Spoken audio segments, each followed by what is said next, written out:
Hello and welcome to DEJI360. I am DEJI360 and this is actually the last edition of the program in 2024. Now, President Bola Tinubu's much anticipated media chat on Monday, December the 23rd, the first since he assumed office on May 29, 2023, I should say, marked a significant opportunity to connect with Nigerians, shedding light on his administration's policies, challenges and plans for the future. Tinubu addressed critical national issues ranging from security, governance and economic reforms to social welfare. Now, fielding questions from journalists, Tinubu defended his administration's decision to remove fuel subsidy and harmonize foreign exchange rates, describing them as necessary steps for Nigeria's economic recovery. The president also reaffirmed his commitment to implementing comprehensive tax reforms aimed at aligning Nigeria's economy with global standards. Now, addressing the nation's security challenges, the president expressed optimism in the current security architecture, citing notable improvements in previously volatile regions. He also passed a vote of confidence on his cabinet and dismissed suggestions to trim the cabinet size. Acknowledging the hardship caused by recent policies implemented by his administration now within the past 18 months, he expressed conviction about their long-term positive impacts, urging Nigerians to remain patient, hopeful, and expect better days ahead. He also described the proposed 2025 appropriation bill as a budget of restoration and hope, saying that the country remains on the path of recovery. Overall, the president scored his government high, with the results already being recorded following economic reforms being implemented, adding that his 18-month-old administration is on the right path. Let's try to dissect some of what the president said now. I'm being joined on the program by lawyer and political affairs analyst Adewale Ajadi. He joins us from London. And here in the studio, we have political affairs and public and political affairs analyst now, Nelson Ekujimi. Gentlemen, thank you very much for coming on the program. Let me start with you, Mr. Ajadi. Give me your overall take now on that media chat and everything that the president said. Good afternoon, actually. I think the president has to take a different tack. I think the president gets dragged too much into detail, and rather than giving us what is hope mean, what is the outcome for his administration will mean for everyday Nigeria. I mean, it's a critical issue that he has to address. No matter how much detail it goes into and how much explanation it goes into, that question should be left to people who are policy focused. He needs to tell us that after all said and done, this is what hope looks like. This is what will change for you. This is the resulting effect of all of these changes. So do you think the journalists who were there didn't actually give him the opportunity to say that, or didn't ask questions related to some of the issues that you would have loved to hear from the president? To be honest, I think the journalists are not significant. He has to be on message. What is his message? What is he saying as a leader? You know, let me break this down a bit further. Look, he has a dour personality. He speaks in very flat tones, but he has to inspire Nigerians. He has to motivate them not to protest, but be excited about the future. He needs to take a different tack. He needs to focus on what the promise of his government is, rather than what other people are saying and what he's reacting to. But from what the president said, I mean, the entire media chat, did you leave with the impression that, look, this is a president who understands what the problem of the country is and knows where he is taking the country to? No, I left with the impression that he is reacting and is disappointed about some things that his government has been categorized for. I don't get the impression that he understands that leadership is about mobilizing the people. He has to mobilize us. Especially at this time. Okay, let me hear from you, Nelson. Give me your own take on, the overall performance of the president and what your key takeaway would be from that media chat. Well, thank you very much, and compliments of the season once again to Nigerians and people all over the world. From the media chat, I can tell you confidently that I came home with the understanding that this is a president who understands why he's in office. And don't forget, he has repeatedly told us that he applied for this job and is prepared to take on whatever it takes to make the Nigeria better. Listening to Mr. President in the media chat, talking about his economic reforms, talking about the size of his cabinet, talking about security, where he paid glowing tributes to the Nigeria security agencies for the wonderful works they are doing, to secure Nigerians. I came, home with that total submission that this is a president who is determined to take bold economic decisions, no matter what it takes or no matter what anybody says, because he has this conviction with his team that this is the right way to go. And so far, so good. He also admitted that the economic reforms are painful, but the end result will justify the means. So I'm not lost about the fact that this is a man who understands the issues very well. This is a man who has identified problems and who is prepared, to take those decisions to solve those problems, even though, those problems, those solutions comes with a lot of inconveniences.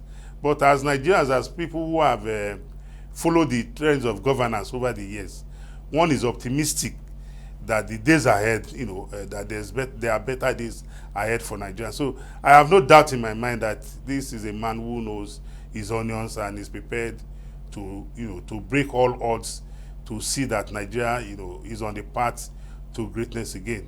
Now, one of the key issues, especially that came out from that media chat, would be on the controversial issue of the tax reforms bills. We heard what the president said, and let me just read something what the president actually said. He said, tax reform is here to stay. That is when the journalist asked him about his take on the tax reforms bill now and why it's generating so much controversy. He says, tax reform is here to stay. We cannot just continue to do what we were doing yesteryears in this economy. We cannot retool this economy with the old broken boats. I believe I have the capacity to do this and all of that. But do you think the president's response actually addressed the concerns of especially those in the north and some people who still have misgivings about these tax bills now, who continue to say, for instance, that is skewed against the north? I mean, the president had the opportunity to probably address the issue. Do you think he did that? Well, the issue of tax, we must understand that it has always been a contentious issue from days immemorial. Even in the Bible, tax collectors are seen as agents of Satan. That is why when Jesus, if you remember, when Jesus went to the house of Lazarus, it was like he committed a taboo. So when you talk about tax, people don't want to hear it, because all over the world, I get your point, but the way the president, what the president said about it. The president, the president is a Democrat par excellence, and the president has told you that tax reform bill is before the National Assembly, and the National Assembly is an institution for public opinion aggregation, and that is what the National Assembly is going to do. So, Mr. President has little input into the tax reform bill. The bill is now before Nigerians through the National Assembly. So Mr. President has said it even before now, that let the Nigerian people do justice to the bill through their representatives. And that is what we are waiting for. So Mr. President couldn't have gone further than what he said, that look, that bill has generated a lot of comments. We are addressing it, and the bill is before the National Assembly to conduct democratic process that it requires. So in the days ahead, Nigerians will have the opportunity of also adding their own input to make the bill whatever they want it to be, because the tax reform bill is about the prosperity of Nigeria, it's about equity, it's about justice in the tax system, and nothing more. So when anybody comes out to say the tax bill is skewed in favor of one region or in favor of one part of the country, the question you need to ask such persons or group is that, have you read it? Can you identify those areas? I get your point. Yeah. I get your point. But let me come to you, Mr. Ajadi. What's your take on the way now the president addressed the issue of the tax reform bill? Well, my colleague just made a very clear distinction for us. You see, there are those who believe that we are a representative democracy, and that is enough. It is not enough. We have to be a participatory democracy, where, especially because a lot of the people in this country are young people. Yeah. They need to be engaged. They need to understand why we are doing what we are doing. The tax bill is eminently reasonable. It does a lot of very powerful things. And it makes us, as Nigerians, own our own government, fund our own government, and spreads the burden more equitably. But we can't also deny the fact that some people, some parts of this country, especially the North, are not comfortable. You hear some of what the governors say. Even governors in the APC have come out very strongly against the bill. So you think Which comes to my point. My point really is the president has to bypass elite Nigerians, explain the benefit of the tax system to everyday Nigerians, making sure they understand that these changes makes them more in control of how the government is funded. And this is how they have to do it in a democratic setting. So, but that is the president's challenge. You can't leave it to the National Assembly. If you say it is a critical transformational tool, then you cannot leave it to anybody else. That's leadership. You can't say that the system or the process is going to fix this. You have to mobilize the people. And you can't do that from just saying this on television and stuff like that. You have to go to the North, spend time with the people on the ground in the North, help them to understand why this is critical. Well, but in this case, I mean, it's not as if the president has to go himself. You would expect that his ministers or, I mean, those who are in charge of his information management now would do this. You would expect, for instance, the National Orientation Agency to be able to do something like what you have just said. I think he should go himself. I think this would kill the conversation about him being a Southern president and all of that. These are his people. These are Nigerians. He doesn't have to do this through anybody else. What do you think, Nelson? Let him take the loss. Well, I am very much aware that a lot of engagements with regards to this tax reform bill is ongoing, even as we speak.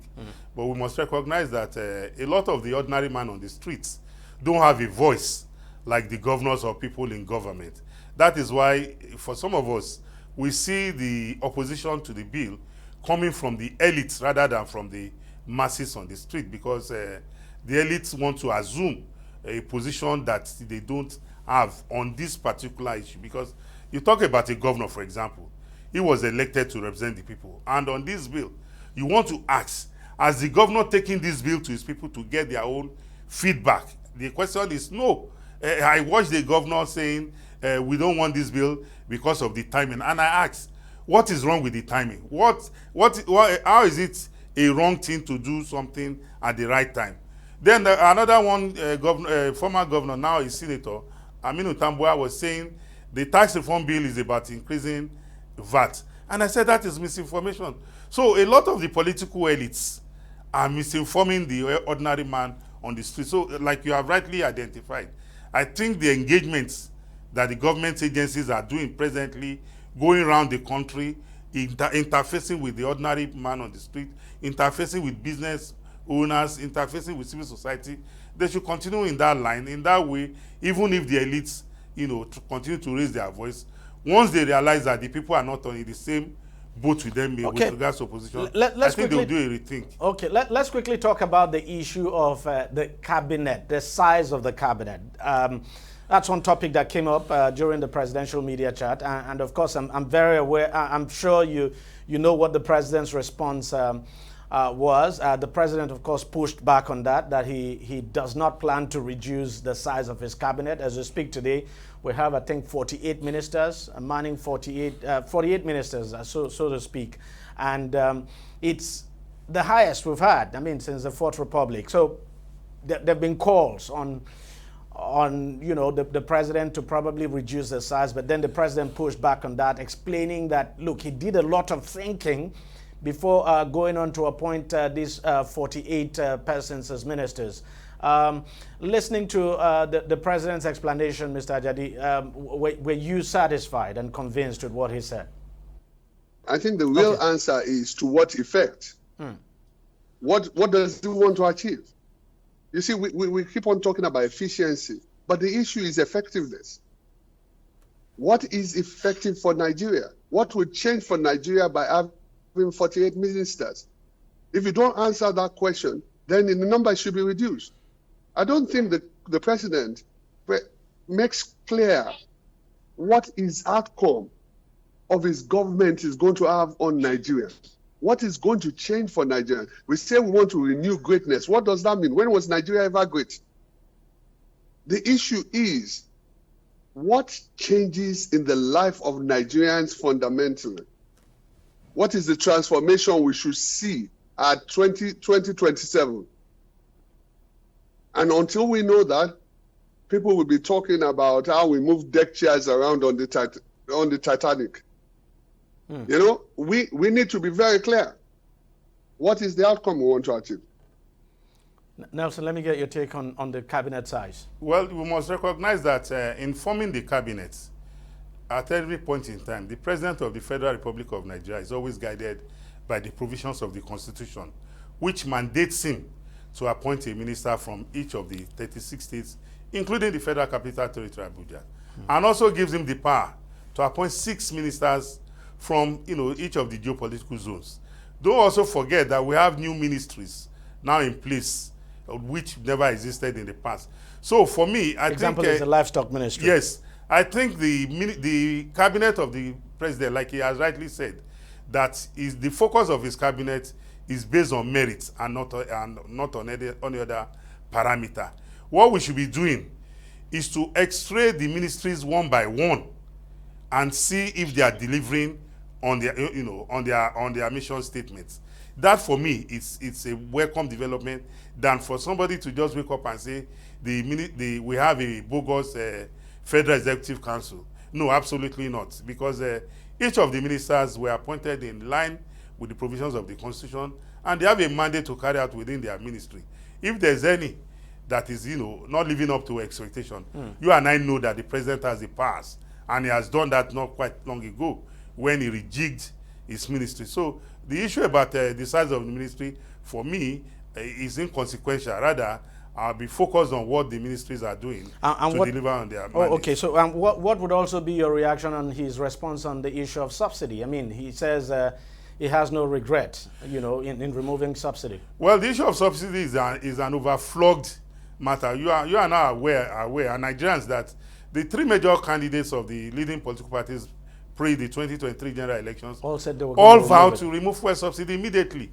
And for some of us who are partly economists, I can tell you for free that there was no alternative to removing that fuel subsidy, because it was a virus that was killing the Nigerian economy. And today, the Nigerian economy, you can see the results with regards to the performance of the states and the local government, where they have more funds to carry out the dividends of democracy to the people. So it is for us all to hold not only Mr. President accountable, we must also hold our state governments accountable, as well as our local governments administrations at all levels. So the issue about fuel subsidy is like flogging a dead horse, like I said earlier on. there was no other way to go than to remove subsidy because there was no funds, to appropriate, except if we want to borrow to continue to, to run the fuel subsidy regime, which we all admitted, even before Mr. President came into the seat, that it was a fraudulent, regime, except if we want to continue to, perpetuate fraud on the Nigerian people's commonwealth. Mr. Ajadi, let me get your own take on that. Well, at the risk of sounding like I'm going back on the same issue, we removed subsidy. To what effect? So the president says that we are likely a gas-focused economy and petrol-focused rather than adding gas to it. And he's going to increase that, the use of gas and all of these things. These are what we want to know. What is going to change? What do we want to change? What result do we want? So let's take the subsidy issue now. So we are more efficient. We have more money from our Commonwealth. What are we spending it on? What changes are going to happen for Nigerians over the next 2 years that is going to make them make a better decision in 2027 on whether to continue this or to change the government? These are the critical issues. We have a lot of young people who have been educated into thinking that the oil is what they are, the price of oil, the price of petrol, and these are the things that are increasing. I don't agree, but the issue has to be, we explain to them that the price of petrol has increased, and this is how it is changing our nation, and it's going to make things better for your children or yourself. You're asking them to make a sacrifice, then tell them what the sacrifice is for. And he also spoke on the issue of borrowing. I believe you heard him very clearly saying that, look, there's nothing wrong in borrowing provided the money is used, for developmental purposes. And, he also gave himself credit that he's been able to cut down on the budget deficit, to a very much significant level. And that you look at this year's budget, the budget deficit, of course, is not as high as what it used to be, and that the borrowing this time would be less, but nonetheless, there would be more borrowing, and that there's nothing wrong with this borrowing, provided the money is used for what it should be used for, something that will impact. Especially, he talked about the issue of infrastructure. It's partly right. Everybody has to know what change they want to make, and then you make the sacrifice, and part of the sacrifice is borrowing money in some circumstances if you don't have the money. And if you have good housekeeping, you can borrow effectively and spend it on long-term investment. So if we are going to then select infrastructure as our priority, then we say when we invest in this particular infrastructure, this is the change we expect from the private sector or whatever to increase jobs by doing the following things. And by the end of the program, let's take the Lagos-Calabar road. What is it going to open up? What change is going to happen as a result of us doing that? What does government want to see the private sector do? Mobilize us to do these things. I'm not saying that the things that the president is saying are wrong. I'm saying tell us what the outcome of all of these things is. Nelson. Well, I think, like Mr. President rightly said, borrowing is not a crime. In every society, whether as individuals, whether as a group, whether as institutions or even government, we do borrow. But like we always admonish, that borrowing should be for developmental purposes rather for living a life of luxury. And we have seen it with regards to this administration, that the government, like Mr. President rightly said, if you recollect from his Democracy Day speech, where he told us that the government has been able to spend 97% of our revenue, to service our debt, that he has been able to reduce it to 68%. So if the government is borrowing, and the borrowing is on a lean side, because of the fact that a lot of loopholes in the revenue regime has been blocked, so I think the borrowing should be attached to developmental projects that will impact on the life of the people. Like Ajadi rightly said, the Lagos-Calabar Coastal Highway is one that the impact is immeasurable. You talk about the businesses that will open up in that corridor. You talk about the longevity of the life of people, traversing Lagos to Calabar or doing business on that corridor. So the benefits are numerous. I don't think it is the duty of Mr. President to be giving us a breakdown, because what Mr. President did with that media chat was just like a presentation of the budget. The breakdown of the budget of this speech will be better done by the Minister of Finance. We have all seen the reaction to Mr. President's media chat. We have seen the positive response from the exchange system. We have also seen from the Nigerian Stock Exchange, market, where stocks, have rebounded, astronomically, and the exchange system has also made positive gains.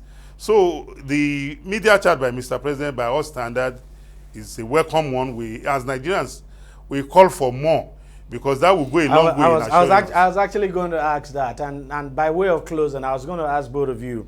It took the president 18 months to hold his first media chat. Don't you think we should have this more frequently, because so that people can actually hear directly from the president? And I want you to answer that, Mr. Ajadi. Don't you think, going forward, that we should have this more frequently rather than wait for a long time before holding one? Well, I'm not sure that that's the medium that the average Nigerian listens to. I'm not sure. Of course not. Of course not. But then we can't deny the fact that, look, this media chat is also important. I'm not saying it's not. And I welcome it. But what I'm saying is that we have to bypass the elite and start speaking to people at the bottom. Look, let me tell you, one of the fascinating things about Nigeria is that the states, very few of them have proper engagement with the local population.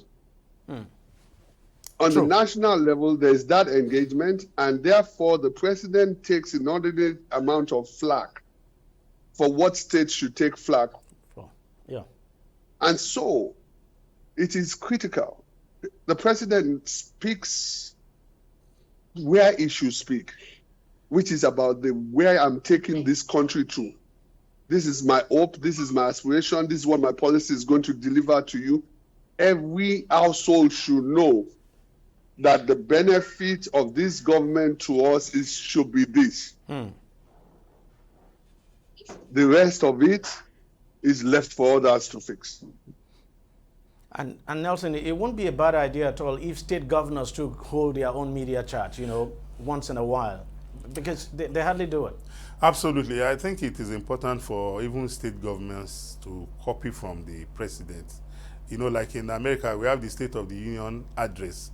So it won't be a bad idea if maybe every 6 months or maybe once in a year, the governors also make it a point of duty to address the citizenry on their achievements, on their setbacks and plans going forward, for the citizens of the state. It will engender public confidence in our democracy, and it will also help imbue, public confidence into our electoral system. I think it is important.